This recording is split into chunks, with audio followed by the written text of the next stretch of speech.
40 years ago, she was just a barefoot street urchin who collapsed from exhaustion. Just as she was about to freeze to death, a couple passing by took her back to their small diner. This girl's name was Hornclaw. They fed her properly, and when they learned she had nowhere to go, the kind wife let her stay to help wash dishes since she was pregnant and couldn't work easily. They didn't pay her, but she could eat hamburgers as much as she wanted. The husband, Ji-woo, had mysterious comings and goings. He often disappeared for weeks at a time. When Hornclaw curiously asked, he said he was exterminating pests, though she didn't quite understand. Still, Ji-woo's cold, handsome demeanor made Hornclaw's heart flutter. Once, while staring at him, she accidentally cut her own hand. As Ji-woo gently bandaged her, his wife suddenly returned, and Hornclaw quickly hid her hand behind her back. The diner sold hamburgers and pizza, so American soldiers often visited. One of them took notice of the beautiful young waitress. One night, after the diner had closed, he sneaked in and tried to assault Hornclaw. Unexpectedly, she resisted fiercely, so he beat her mercilessly. In desperation, Hornclaw bit his leg, which only enraged him further. He tried to kill her. Luckily, she grabbed a stick and stabbed him to death. After that, she went into shock from exhaustion and fainted. When Ji-woo returned, she jolted away. He discovered Hornclaw had killed someone but didn't panic or scold her. Instead, Ji-woo confessed that he had once killed his own grandmother. He then told her that from now on, her codename would be Nail. It turned out Ji-woo was a member of an underground organization dedicated to eliminating society's scum. From then on, Hornclaw was trained by Ji-woo to become an assassin. Unexpectedly, she was a true prodigy. The number of vile men she killed was beyond counting. Over 40 years had passed, and Hornclaw was now an old woman, her hair completely white. Despite 4 decades as an assassin, she had never failed a single mission, becoming a legend within the company. Everyone respectfully called her Old Woman. Looking at her frail appearance, no one would ever guess she was a killer. One day, on a crowded subway train, a despicable man tried to steal a priority seat from a pregnant woman. When she protested, he hurled insults, spat at her, and even shoved her. No one knew he was actually Hornclaw's current target. Silently, she pulled out a poison-coated hairpin from her bun. As the crowd pushed toward the exit, she swiftly pricked him so fast and discreet that no one noticed. Within seconds, the bastard dropped dead without a last word. Mission complete. She entered the restroom, rinsing the poison from her hairpin to erase all traces. But then, her hands trembled violently, and she staggered before collapsing onto the floor. Perhaps Hornclaw was suffering from some illness. Meanwhile, at the pest control company, a grieving mother begged Director's son to kill a drug lord in revenge for her son's death, but he coldly refused. Instead, Director's son gave Assassin John another target,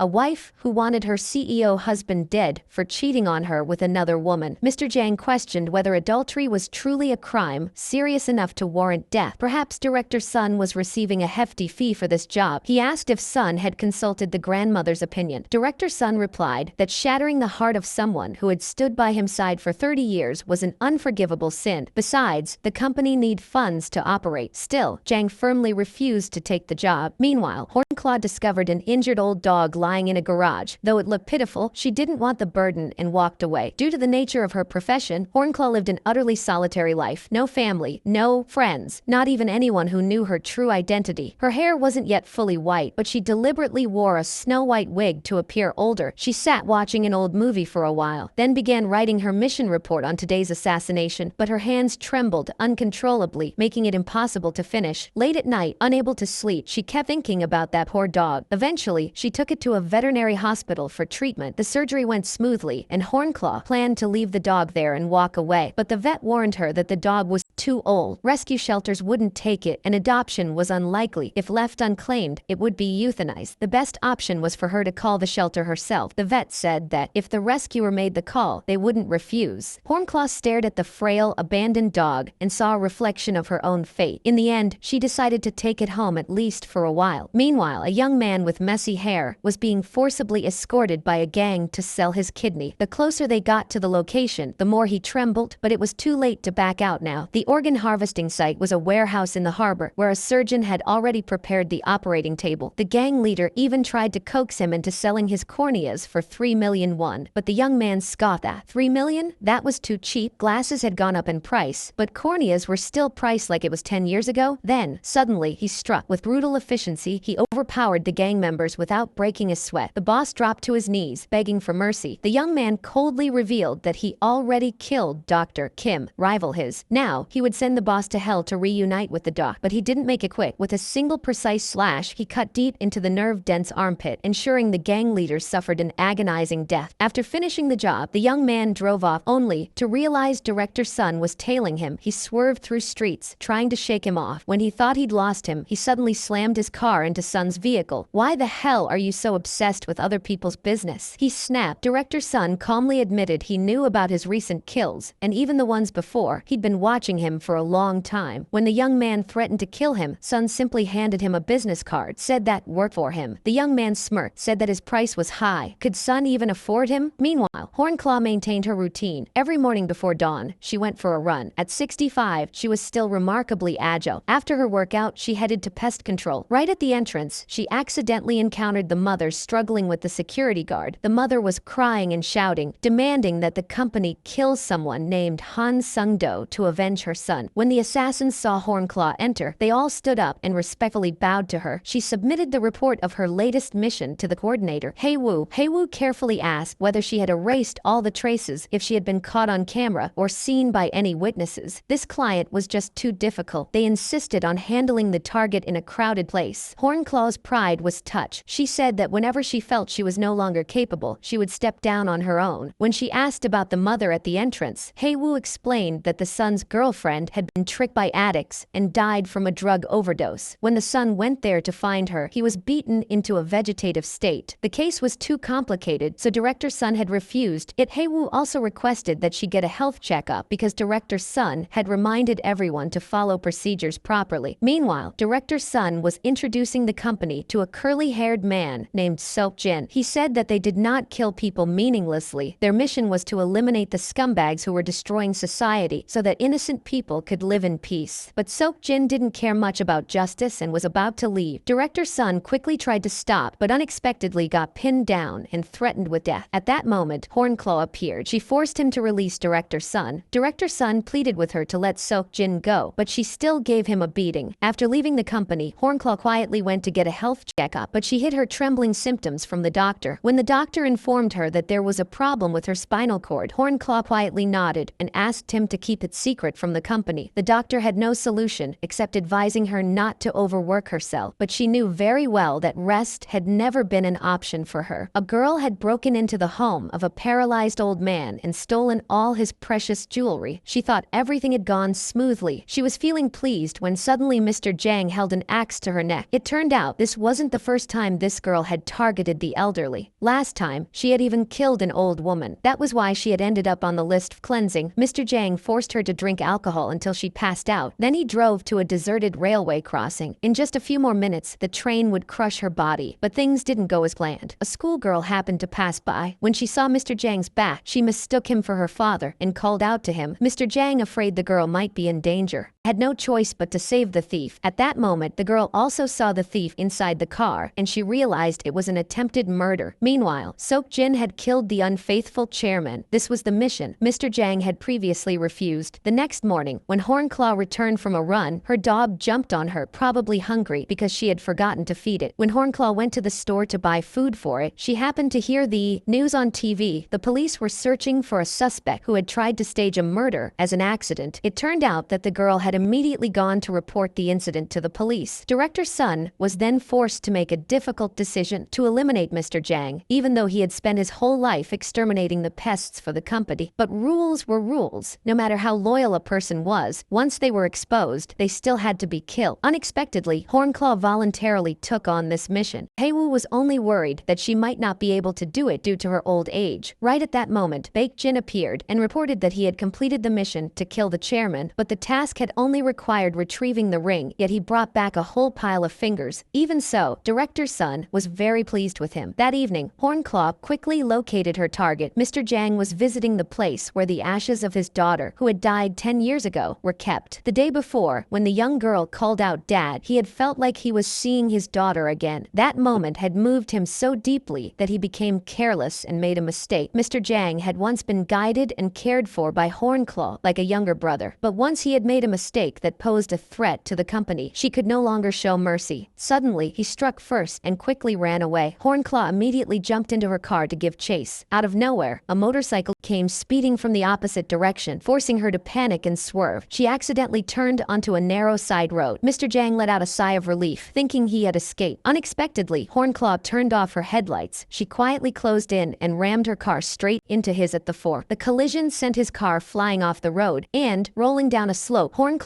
got out to check and saw Mr. Jang lying motionless, seemingly no longer breathing, but he suddenly sprang up, pinned her down, and began choking her. She managed to grab a rock and struck back, knocking him away. The two of them drew their weapons and charged at each other. Taking advantage of Hornclaw's brief lapse in focus, Mr. Jang suddenly threw dirt into her face, then pinned her down on top of a car hood. Just when she thought she was about to die, Sok-jin suddenly appeared and stabbed Mr. Jang straight in the back. It turned out he had also been assigned by Director Sun to eliminate him. Baek-jin mocked her for being old and slow, saying that was why he had to take action himself. Then he turned his back and left, leaving the final blow to Hornclaw. At that moment, Mr. Jang had accepted his fate. He was ready to go meet his daughter in the afterlife, but Hornclaw hesitated and couldn't bring herself to kill him, so he took her hand and drove the blade into his own neck. Perhaps in all her years as an assassin, this was the first time Hornclaw had felt such pain in her heart. After it was over, she hurried into the car and drove to the hospital, but the blood from the wound in her side flowed too much, and she gradually lost consciousness. Cars swerved and almost caused an accident. Luckily, she hit the brakes just in time and pulled over to the side of the road. Her hands trembled as she opened the first aid kit. She disinfected the wound herself, then pulled out a surgical stapler and stitched it quickly, wrapping it tightly in gauze, but the blood still didn't stop flowing. Her vision began to blur. At that moment, she saw Ji-woo sitting next to her like in the old days. He told her not to go saw, no matter who the person was. He said she got hurt because she hesitated. In a moment of distraction, the car veered off and crashed into the curb. She only had time to open the door and crawl out before collapsing. In her dazed state, memories from the past surfaced in Hornclaw's mind. One mission she had gone on with Ji-woo. That day, she was the one who killed the target, while he fought off a group of bodyguards alone. Even though the two of them completed the mission, when Ji-woo returned home, both his wife and young child had been killed. Hornclaw collapsed, sobbing uncontrollably, while Ji-woo stood frozen, his pain so deep he couldn't even cry out. Back in the present, Hornclaw slowly regained consciousness when someone touched her. By instinct, she sprang up, smashed a water bottle, and held a sharp shard of glass to the person's neck. It turned out to be the veterinarian from the other day. Dr. Kang calmly explained that he was the one who brought her to the hospital after seeing her collapse on the street. Her wound had been severe, and she had nearly died. He had also carefully brought all of her belongings with him. Dr. Kang saw her hand bleeding from the glass shard. He quickly held her hand and gently bandaged it. That gesture made her lower her guard. A familiar feeling returned. Dr. Kang's action reminded her of how Ji-woo used to take care of her. When Director Sun learned that Hornclaw had been injured, he criticized her for being too old. She replied that a knife might look dull, but it could still be used effectively. She saw that he was now picking up random people off the streets and assigning them jobs carelessly. Their work was to eliminate the bad people in society. This was a sacred task, for example, wiping out the addicts who had tricked and harmed children. The missions that Director Sun rejected were actually things the company should have done. It turned out Director Sun didn't dare go against the drug traffickers because they were part of a nationwide mafia. If he sent someone to kill their boss, every member of the company would be hunted down and killed. Perhaps now Hornclaw regretted making him the director. On her way home, she was blocked by Sok-jin, who mocked her. It turned out that night he had followed her and seen everything. He saw her collapse by the roadside and the vet taking her in for treatment. Hornclaw had left behind a witness like that. If the company found out, she would be eliminated, just like Mr. Jang. Hearing that, Hornclaw became angry and pulled out a knife to threaten him. She warned him that if he wanted to live long, he should know his place. It would be best if she never saw his face again. That night, Sok-jin secretly broke into the company to search for a file. It turned out that his father had been assassinated by the company for corruption. Sok-jin was the first to discover his father's body. The incident traumatized him so badly that he had to be hospitalized in a mental institution for 2 years. The file revealed that the person who had killed his father was none other than Hornclaw. Elsewhere, Hornclaw suddenly woke up in shock and immediately grabbed a knife for self-defense, but it turned out to be just the dog scratching at the door. Early the next morning, she still went jogging as usual, even though the wound occasionally throbbed in pain. She followed Dr. Dr. Kang out of curiosity, and only then did she learn that he had a young daughter named Henny. His wife had passed away due to a surgeon's error. Dr. Kang often stood in front of the hospital holding a sign, demanding that the surgeon explain and apologize, but the hospital director didn't care and only sent people to chase him away. Dr. Kang often took Henny to the fruit shop owned by her maternal grandmother. The old woman said her daughter had been bedridden after the surgery, and 5 years later, she passed away. Since then, Kang had suffered from insomnia every night. Hornclaw saw him and quickly turned to leave, but he had already seen her and chased after her. If she were the Hornclaw of the past, she would have knocked him unconscious and killed him right there. But this time, although she had a poisoned hairpin ready in her hand, she couldn't bring herself to act ruthlessly. Dr. Kang didn't understand why she had gone to meet his family, but he believed she was a good person because only a good person would help rescue an old, abandoned dog. He asked why she didn't go to the hospital. Hornclaw replied that she had been fired by the company. Hearing that, Dr. Kang offered to bandage her wound. Afterward, he asked for her name, but when he saw that she didn't answer, he quietly walked away. On his way out, he ran into Sok Jin. When Sok Jin met with Director Sun, he asked him about Hornclaw. Director Sun said that in over 40 years, she had never made a mistake. It was a flawless record, almost unbelievable. That was why Hornclaw was someone both admirable and terrifying. The newer assassins might be quick, but they were still far from reaching her level. The founder of the company was Ji Woo. After his wife and child were murdered, he went straight to the gang's hideout to take revenge. Alone, he killed 28 thugs, but human strength had its limits. When Hornclaw arrived, Ji Woo was already dying, so she killed all the remaining ones to avenge him. From that moment, she changed her codename from Nail to Claw, but that was long ago. Now Director Sun only saw her as a useless old woman who needed to be eliminated from the company. Hornclaw named the old dog Mudol. The name meant burden. It was a sarcastic way of reflecting